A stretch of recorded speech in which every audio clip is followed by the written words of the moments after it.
It's time to make a Q&A. A couple of weeks ago, I asked you to send me your questions or things you wanted to know about me so I can do a little Q&A. So, let's go. Are you a femboy? And if so, when did you realize it and how? And how did you choose your persona? That is a good question, actually. I don't think I am a femboy. Yeah, I know that the comments are all gonna be like, yeah, sure, Max, I have seen that picture. I know, I do like trying those cool outfits, but I don't think I consider myself a femboy. I also like trying other kind of things, and I know you're still gonna be calling me a femboy, but, well, maybe I just need to accept it. And how do you choose your persona? Interesting story, actually. It was because of my normie friends. My normie friends always used to say, oh my god, you have such a golden retriever energy. Oh my god, you're a golden retriever. And I'm like, okay. So then when I became a furry, I have to be a golden retriever. I love goldens. I love dogs. It was my obvious choice. Fellow golden retrievers, if you're a golden retriever, put it in a comment. I want to see. I want to see my retriever brothers. AD Twitter account, when? Do you have explicit content? When are you going to create an OnlyFans? Wait, I don't have any of those stuff. Don't really enjoy doing it. I'd rather keep those things private. It's a little bit personal. I don't think I'm gonna be making those things. However, that being said, I've heard at a lot of places that, oh, he doesn't do that, that's good, right? No, it's not good. It's not good that I choose not to do it, and it's not bad if you choose to do it. Just let everyone do whatever they enjoy. If they enjoy doing those kind of content, and if they have fun with it, and they are happy, if they feel free and can express themselves, that's good for them. It's not bad. Just as long as it's not illegal, as long as it's not hurting anything or anyone, do it and be happy. There's no need to judge. Keep doing it and do what makes you happy. Hello, I have a question for you.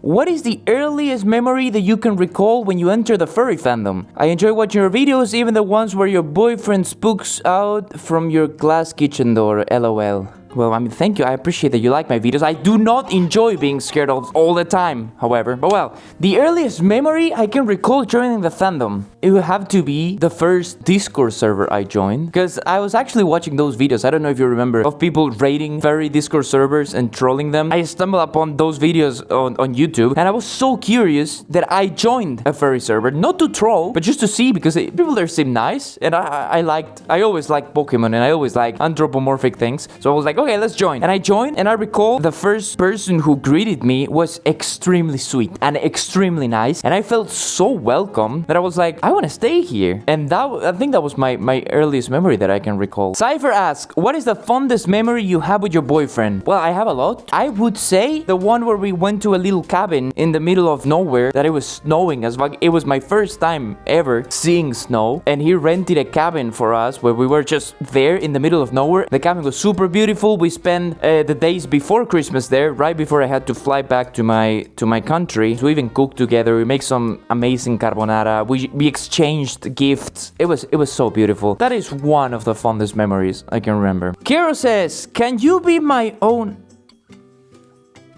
Do I look like I can be someone's owner? I cannot even own myself. You want me to own you? Look at me. Do you think I can do that? I can't.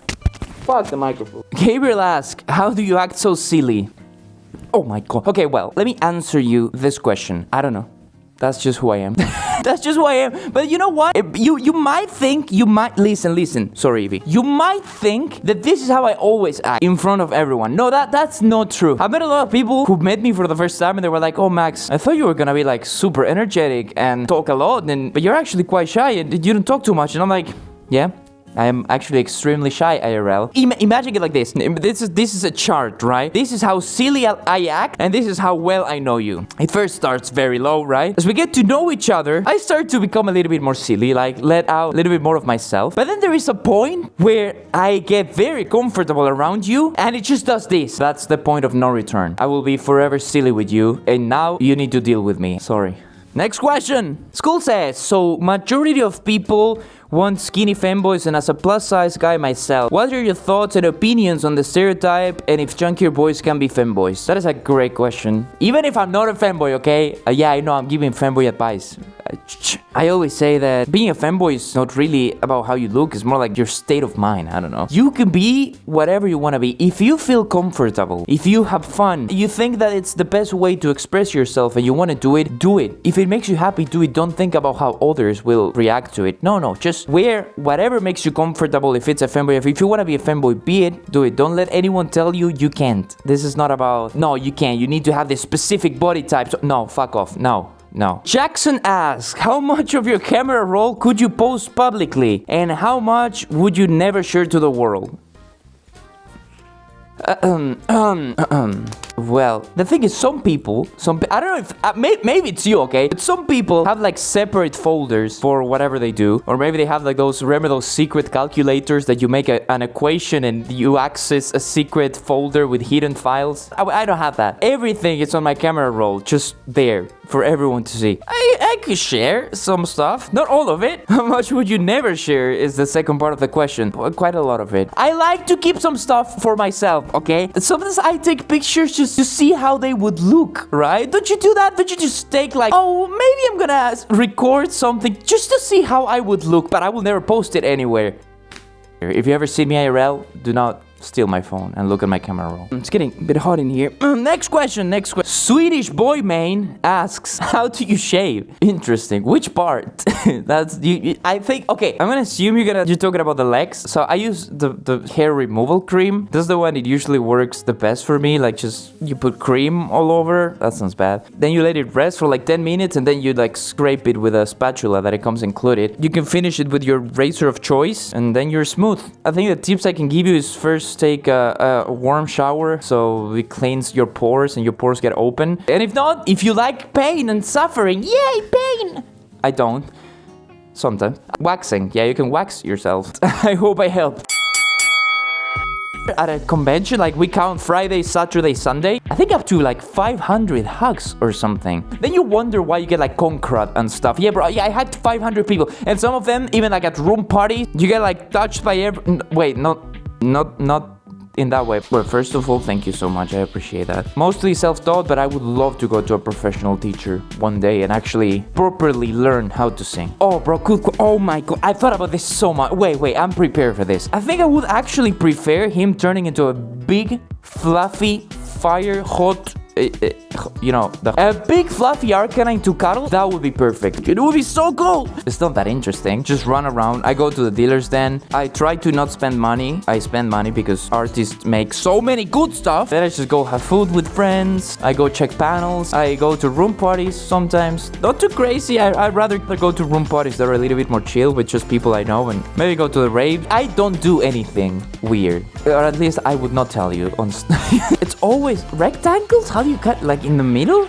No, it's always a triangle. It even looks more satisfying because you have the corner and the corner is perfect to start by. I would love to try. The problem is I don't have a PO box yet, so it's actually kind of hard for me to receive things. But if at a convention you decide you want to make me a little box with treats from your native country for me to try on stream, I would appreciate that a huge lot. Ash asks, when it comes to making content, have you ever struggled with outputting ideas? If so, what helps you bounce back and create more? Yeah, it does happen. It does. I think it happens to everyone that makes content, right? That you eventually find the batch where you have no ideas. Like nothing is coming to your brain. You don't know what to do. Usually what helps me is, first of all, with streaming, I usually try to keep a schedule with things already planned. Like I have the cooking streams, I have the meme review, I have the just chatting IRL on Friday. I always try to keep a schedule so I always know what to do. And then when it comes to just making silly sketches and ideas, what helps me is just going over reels and check what other people do and try to get inspiration from there. Then just live your life, and the less you think about it, the more ideas you will get. Jen always makes fun of me because we're walking in the street and I randomly just go and tell him like, hey,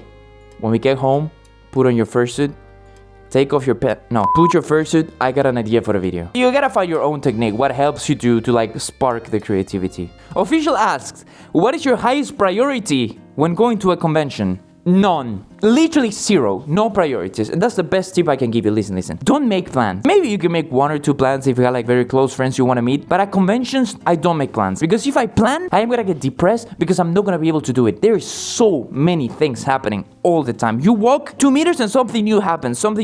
You meet someone. You want to go there.